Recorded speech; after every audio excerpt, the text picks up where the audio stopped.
Magandang araw sa inyong lahat at welcome sa aking channel. Jimmy Bondoc nanindigan sa kanyang mga sinabi noon laban sa ABS-CBN.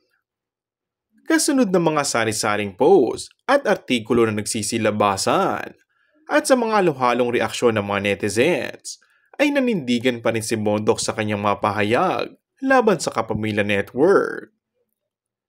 Sinagot ni senatorial candidate, abogado at mga awit na si Jimmy Bondoc ang mga patutsada sa kanya ng netizens.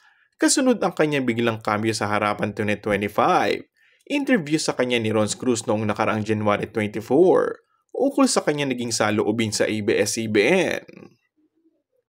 Aniya sa kanyang mahabang post nitong Sabado, hindi pa rin magbabago ang kanyang stance sa ABS-CBN at para sa kanya, walang nakakaangat sa batas at nananawagan pa na kailangang sundin daw ng network ang batas.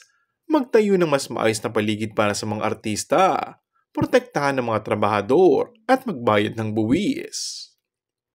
Inihayag ni Bondoc na ang kanyang mga sinabi laban sa ABS-CBN ay galing umano sa piece of truth at hindi raw dahil sa hatred o puot niya laban sa network.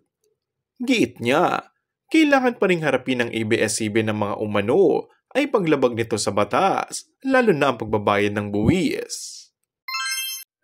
And that's all for our today's video.